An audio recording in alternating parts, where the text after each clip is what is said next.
इस सब के दोषी कौन? क्योंकि आवाज उठेगी और चिल्ला चोट होगी, बयान आएंगे पर कार्रवाई नहीं होगी। और ये समस्या आज की समस्या नहीं है, ये समस्या इंदौर उज्जैन की समस्या नहीं है, ये समस्या इंदौर देवास की समस्या नहीं है, ये हमारे दिनचर्या का हिस्सा बन गई है कि हम पैसा दें, हम टैक्स दें, हम इन लोगों की सैलरियों का पैसा इकट्ठा करें, पेट काट काट कर हम लोग करें और परेशानी में भी हम ही लोग आए।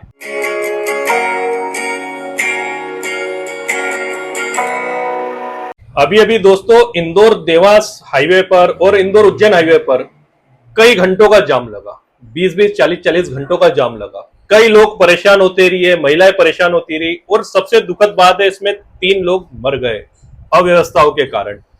ये एक गंभीर समस्या है, इस पर हम विस्तृत आज चर्चा करेंगे। ये वैसी समस्या नहीं है जो रोज हम लोग फेस करते हैं। रोज हम देखते हैं कि घंटों तक जाम में फंसे रहते हैं, हमको जाना ऑफिस रहता है, उसमें लेट हो जाते हैं, 1-1, 2-2 घंटे के जाम रहते हैं। ये उन सबसे हटके एक ऐसा जाम था जहां पर कई घंटों तक का जाम लगा रहा, महिलाएं परेशान होती रही, प्रेग्नेंट महिलाएं परेशान होती रही, एम्बुलेंस तक फंसी रही, वहां पर बच्चे परेशान रहे, स्कूल की बसें परेशान रही, बच्चे घर नहीं पहुंच पा रहे थे। और मैं बताना चाहता हूं ये इतना खतरनाक जाम था, 3 लोगों को अटैक आया इस जाम के अंदर, 3 लोगों ने अपनी जान खो दी। इस बात से अंदाजा लगाया जा सकता है कितनी परेशानियां हुई। बुजुर्ग महिलाओं को हम लोगों ने देखा है कि बुजुर्ग महिलाओं को टॉयलेट जाना था, बुजुर्ग जो शुगर के पेशेंट थे उनको टॉयलेट जाना था, कई लोगों को दवाई लेना थी, वो ले नहीं पा रहे थे, वो बाहर निकल भी नहीं पा रहे थे। इतनी अव्यवस्था, आसपास खुदा हुआ, सड़कें खुदी हुई, ट्रैफिक पूरा जाम, पूरे हॉर्न की आवाज, यानी एक डिस्टर्बिंग वाला माहौल था। और ये इतना इरिटेट माहौल था। और इसके कारण कौन है? हर कोई, मैं बताना चाहता हूं, ये कार बाइक वाले ये लोग वोट बीजेपी को दे रहे, पार्टी को, पर ये मानने को तैयार नहीं है कि इनके वोट की गलती के कारण ये सब हो रहा है। ये आरोप लगा रहे अधिकारियों के ऊपर, अधिकारियों के ऊपर नियंत्रण पूरा होता है सरकार का, ये जिम्मेदारी होती है सरकार की। अभी अभी इस मामले में बताना चाहता हूं कि हमारे शंकर लालवानी सांसद ने अपना बयान दिया कि जांच होगी। यही आदेश हमारे तुलसीराम सिलावट जी ने बोला जांच होगी। मैं पूछना चाहता हूं तुलसी सिलावट जी, आप जल संसाधन मंत्री है, आपका परिवहन से कोई मतलब नहीं है, आप जांच के आदेश देंगे? मैं ये पूछना चाहता हूं शंकर लालवानी से, क्योंकि ये गडकरी जी जो केंद्रीय मंत्री है, जो प्रधानमंत्री के प्रबल दावेदार माने जाते हैं, ये उनका विभाग आता है। और दूसरा, मैं सरकार से यह पूछना चाहता हूं, मोहन सरकार से, अगर आपके वहां गलती से कोई व्यक्ति ट्रिपलिंग कर ले तो उसको सीसीटीवी कैमरे से तुरंत चालान आ जाता है, हेलमेट नहीं पहनोगे तो 1000 रुपए का चालान आ जाएगा और पकड़ लिया जाता है। और उसके साथ ऐसा बर्बरता से व्यवहार करा जाता है जैसे वो आतंकवादी हो, जैसे उसने बहुत बड़े अपराध कर दिए हो।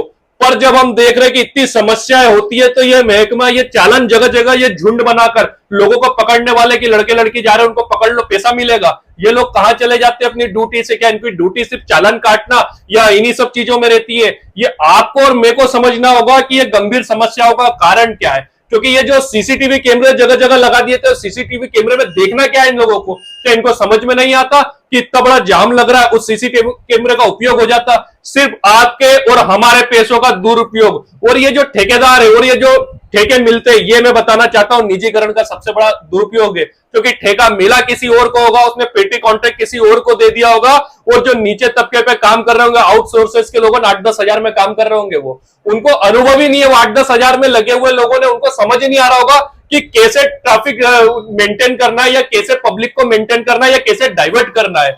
क्योंकि ये काम होता है इंजीनियर का, ये काम होता है अनुभव का, और अनुभव को रखने के लिए आउटसोर्सेस पे अनुभवी लोग नहीं मिलेंगे आपको, टैलेंटेड लोग मेरे को आउटसोर्सेस में नहीं मिलेंगे। ये तो मजबूरी में लाए हुए आप इधर उधर से कबाड़ करके, इधर उधर से मंगा के, इस प्रदेश से बुलाकर, उस प्रदेश से मजदूर बुलाकर उनको आउटसोर्सेस पे 8-8 हजार में नौकरी में रखोगे, तो यही होना है। अब ये देश की जनता को समझना है, आपको समझना है और हमको समझना है। आज मैं बताना चाहता हूं कि हमको शहर की और प्रदेश की जनता को जागरूक होना पड़ेगा। इस सब के दोषी कौन? क्योंकि आवाज उठेगी और चिल्ला चोट होगी, बयान आएंगे पर कार्रवाई नहीं होगी। और ये समस्या आज की समस्या नहीं है, ये समस्या इंदौर उज्जैन की समस्या नहीं है, ये समस्या इंदौर देवास की समस्या नहीं है, ये हमारे दिनचर्या का हिस्सा बन गई है कि हम पैसा दें, हम टैक्स दें, हम इन लोगों की सैलरियों का पैसा इकट्ठा करें, पेट काट काट कर हम लोग करें, और परेशानी में भी हम ही लोग आए। तो आपको और हमको समझना पड़ेगा कि ये नेताओं की लुभावनी बातों में नहीं आना है, इसकी जिम्मेदारी तय करना होगी। परिवहन मंत्री को इस्तीफा आगे देना पड़ेगा। 3 लोगों की मौत हुई, उनका क्या? उनके मर्म को कौन समझेगा? उनके किसी के डिपेंड थे, वाइफ डिपेंड थे, किसी के बच्चे छोटे थे, उन लोगों का क्या? किसी का घर बर्बाद कर दिए गए, किसी की ज्यादा तबियत खराब हो गई, इतनी महिलाओं ने इतनी यातनाएं सही, बाथरूम करने की जगह नहीं, बीमार से परेशान, एम्बुलेंस परेशान, उन लोगों का क्या? जो लेट से ड्यूटी पे घर पहुंचे, उनके घर में क्या पता क्या स्थिति है, माँ बाप अकेले बैठे इंतजार कर रहे हैं, उन लोगों का क्या? जिनके बच्चे भूखे प्यासे बैठे होंगे, उन लोगों का क्या?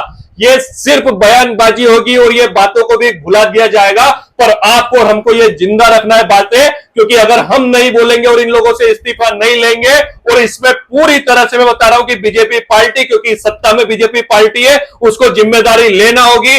आप और हमको अपनी ताकत बताना होगी, क्योंकि आपके मतदान से ये विधायक, मंत्री, सांसद बनते हैं, और जब आपके ऊपर ऐसी बातें हो जाती है तो सिर्फ फॉर्मेलिटी के लिए आएंगे, बयान देकर निकल जाएंगे। हमको इनको ये पतली गली को बंद करना होगा, इन बयानों को बंद करना होगा, और एक दूसरे के ऊपर ढोलेंगे। नेता अधिकारी के ऊपर ढोलेगा, अधिकारी नेता के ऊपर ढोलेंगे, ठेकेदारों के ऊपर बात आएगी, ठेकेदार पेटी कॉन्ट्रैक्ट पे बात करेंगे, और ये धूमिल हो जाएगा मुद्दा। कुछ दिन में कुछ नया मुद्दा आ जाएगा, पर हम लोगों को जिंदा रखना है, क्योंकि इसमें 3 जने मर गए, हजारों लोग परेशान हुए, हमको उस परेशानी को ध्यान रखना है। और मैं निवेदन करना चाहता हूं कि यह पूरी जिम्मेदारी बीजेपी पार्टी की है। अगली बार जब मतदान करने हम लोग जाते हैं तो हमें यह सब चीजें ध्यान रखना होगी कि हमारे टैक्स के पैसों का दुरुपयोग हो रहा था।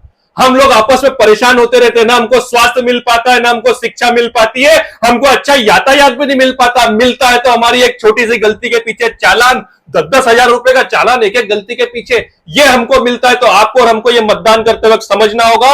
अगर आप हमारे मुद्दे से सहमत हो और आप चाहते हो कि हम लोग इसी तरह आपकी मजबूती से आवाज उठाएं, हमें लाइक करें, सब्सक्राइब करें और हमारा साथ दें। धन्यवाद।